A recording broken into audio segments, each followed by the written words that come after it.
도리가이 주타로님께 날씨가 참 덥네요.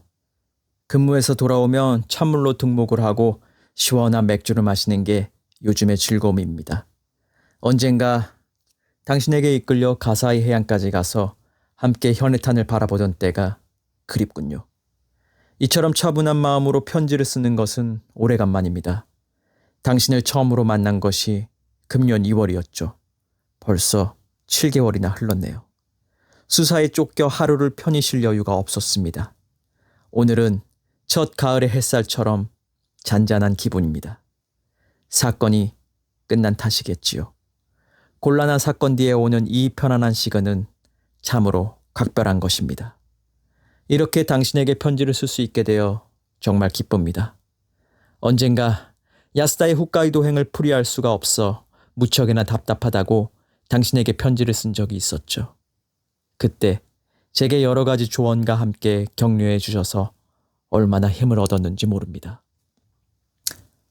야스다가 1월 20일 도하다호를 타고 우에노에서 출발하여 세이칸 연락선으로 하코다대로 건너가 다시 마리모호를 타고 다음 날인 22일 20시 34분 삿포로에 닿았다던 그의 강철 같은 주장은 결국 깨졌습니다.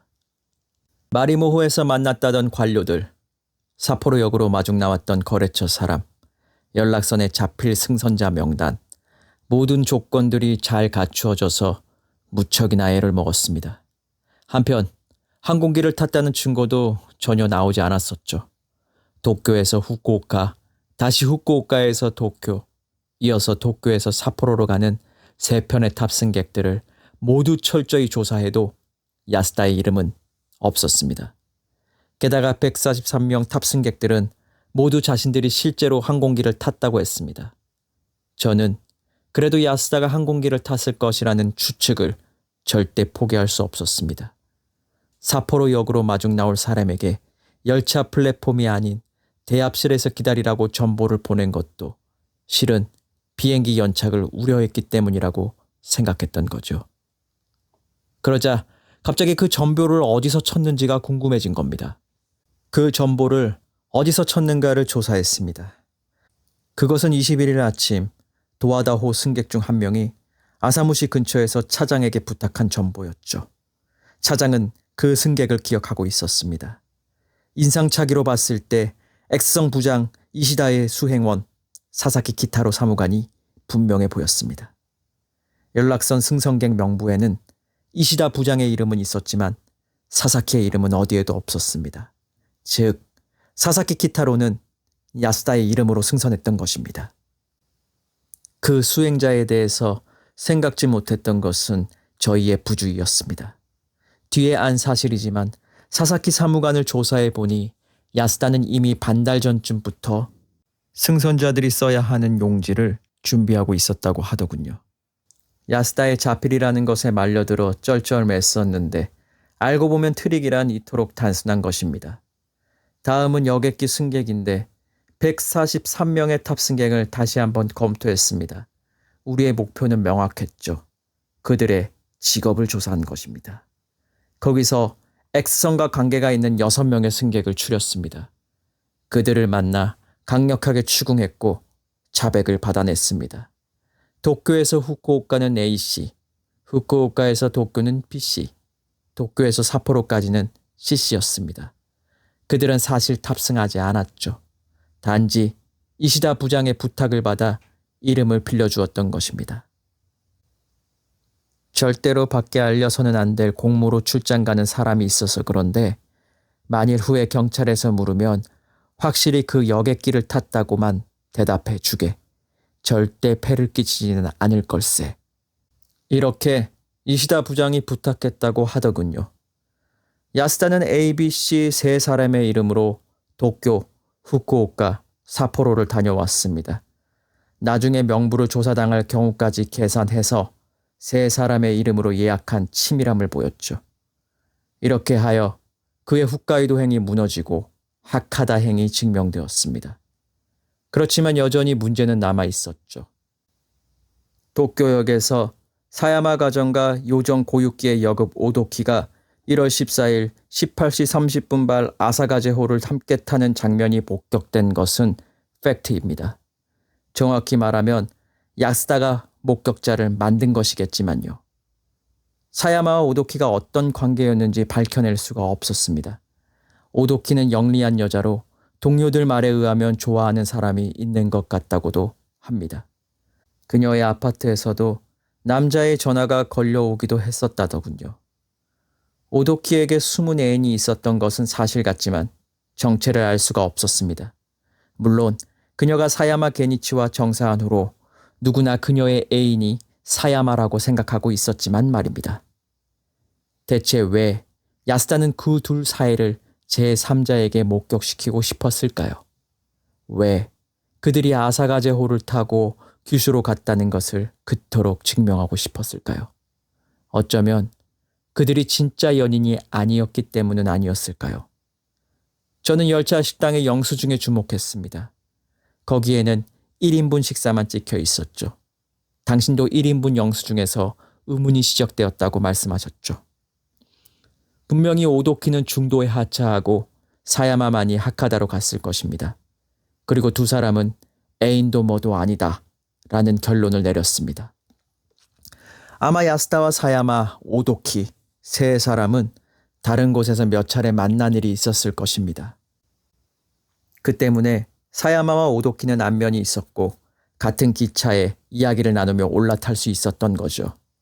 제3자의 눈으로 보면 그것은 마치 연인 사이에 함께 떠나는 여행 그 모습 그대로 보였을 것입니다. 야스다가 노린 것이 바로 이거였죠. 17시 57분에서 18시 1분 딱 4분의 간격을 그는 놓치지 않았습니다. 다음 문제는 두 사람이 그로부터 엿새 뒤 청산가리가 든 주스를 함께 마시고 가시 해안에서 동반 자살을 한 일입니다. 애인 사이도 아닌데 대체 왜 그랬을까요? 아무리 생각해도 이해가 되지 않았습니다.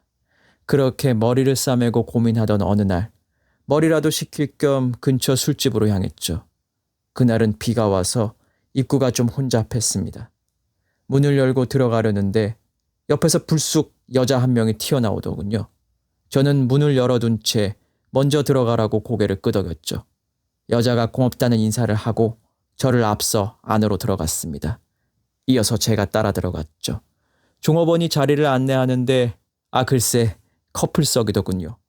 여자가 얼굴을 붉혔고 저는 당황했습니다. 아니요, 동반이 아닙니다.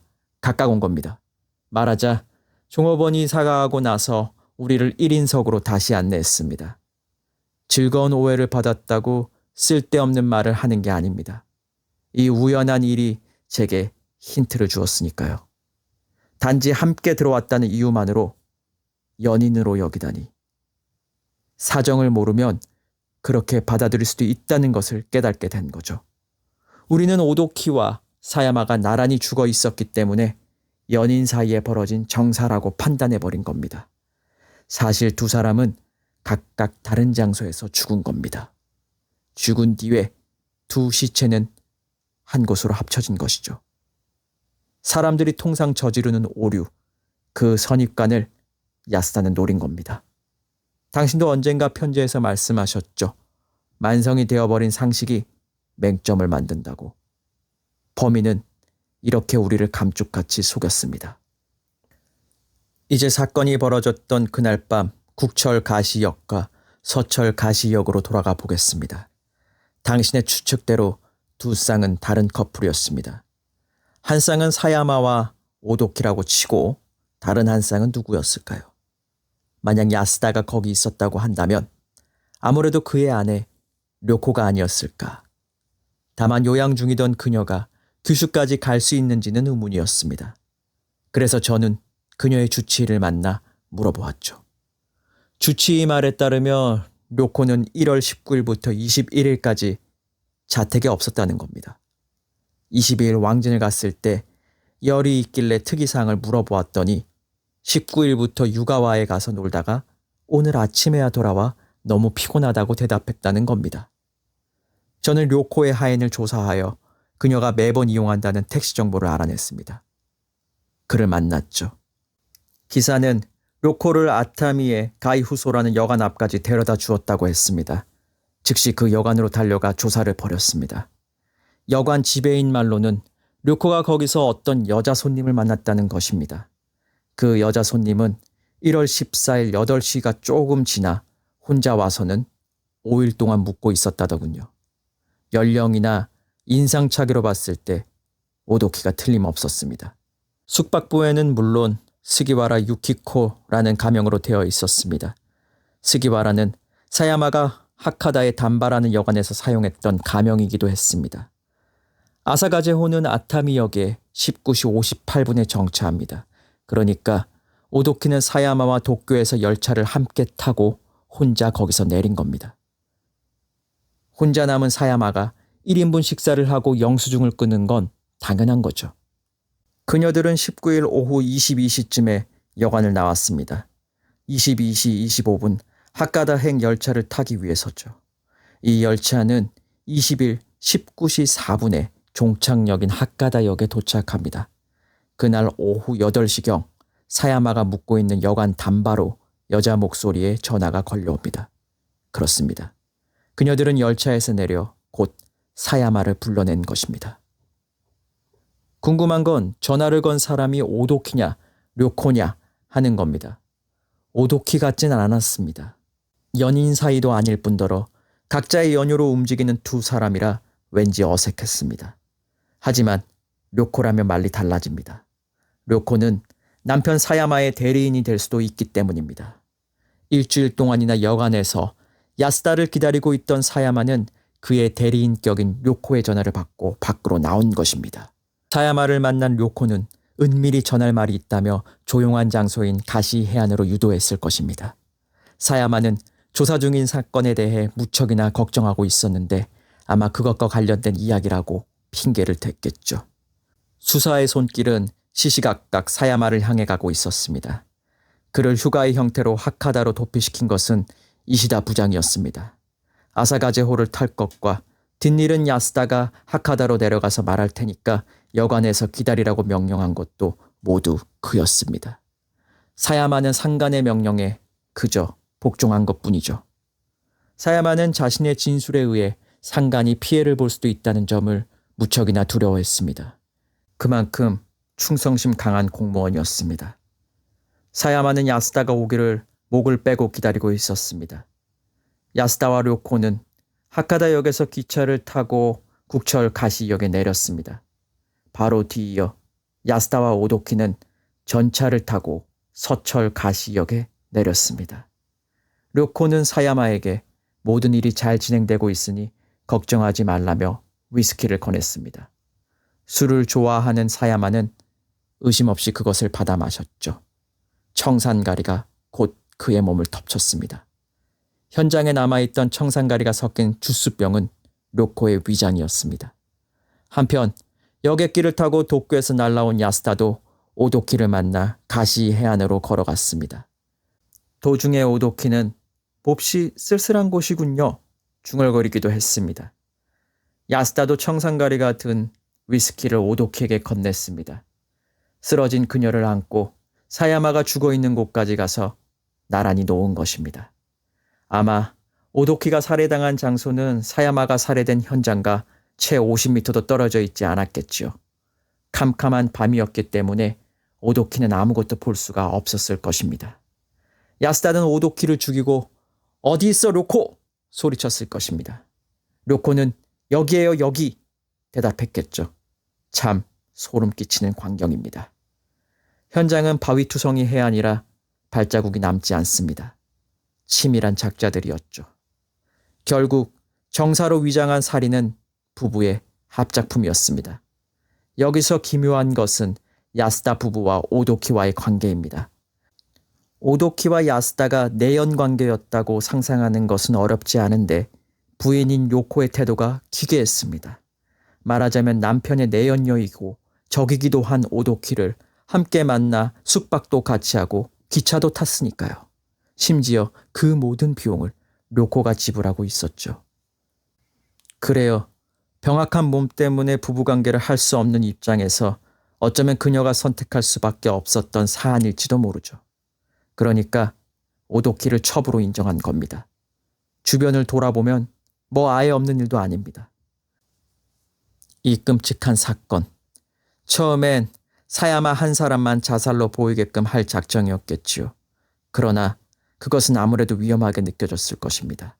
그래서 사랑하는 연인 간의 동반 자살, 정사를 생각해낸 것입니다. 정사 사건 쪽이 훨씬 검시도 허술하고 수사도 약하니까요. 불쌍하게도 오도키가 그 상대 역으로 뽑힌 겁니다. 돈 많은 야스다로서는 오도키의 대용품 정도는 얼마든지 만들 수 있었을 테니까요. 료코도 오도키를 남편의 도구쯤으로 여겼을 것입니다. 더욱이 무서운 것은 그녀가 준비해간 새 버선을 시체의 흑두성이 버선과 갈아 신기고 옷도 가지런히 정리해 주었다는 점입니다. 마치 처음부터 마음의 준비를 하고 자살한 것처럼 보이게 말입니다. 어쩌면 로코는 남몰래 오도키에게 질투를 품고 언제나 살의를 느끼고 있었을지도 모릅니다. 기회를 잡은 것이죠. 그날 밤 부부는 하카다에 머물고 야스다는 다음날 첫 비행기로 도쿄로 돌아와 다시 홋카이도로 날아갔습니다. 료코는 상행기차를 타고 가마쿠라로 돌아왔습니다. 이리하여 야스다는 X성 부정부패 사건의 핵심 인물 사야마 가정을 완벽하게 제거하여 이시다 부장을 보호했던 겁니다. 이시다 부장뿐만이 아니라 안도의 한심을 내신 사야마의 상간들은 꽤 많았겠죠. 야스다는 이 일을 계기로 X성에서 자신의 사업 입지를 넓히고자 했을 겁니다. 사야마도 그렇지만 이 사건에서 가장 안타까운 희생자는 어찌됐든 오도키입니다. 이상은 저의 추리와 야스다 부부의 유서를 종합한 것입니다. 네, 그렇습니다. 야스다 다소와 료코는 우리들이 체포하러 가마쿠라에 갔을 때 이미 죽어 있었습니다. 청산가리를 마시고 말입니다. 야스다에게는 유서가 없었고 료코에게만 있었습니다. 저는 아무래도 야스다가 자살했다고는 생각이 들지 않습니다. 죽을 때가 멀지 않은 료코가 죽음의 길동무로 그를 데리고 간 건 아닐지 의심됩니다. 용의자도 증인도 모두 사라진 판입니다. 정황만 있지 물증은 없습니다. 이시다 부장은 살아남았고 앞으로 국장이 되고 차관이 되고 혹은 국회의원이 될지도 모릅니다. 불쌍한 이들은 그 밑에서 충성을 다해 일하고 발판이 되어주는 하급 관료들이겠지요. 그저 상관이 잘 봐주고 있다고만 생각하면 그들은 아무리 이용당해도 감사해야 합니다. 출세하고 싶어하는 마음이 불쌍할 정도입니다. 아참, 이시다 부장을 수발하던 사사키는 사무관에서 과장으로 진급했다더군요. 긴 편지 끝까지 읽어주셔서 감사드리며 조만간에 한번 집사람과 놀러 가겠습니다. 그럼 몸조리 잘하시길 바랍니다. 미아라 기치경위.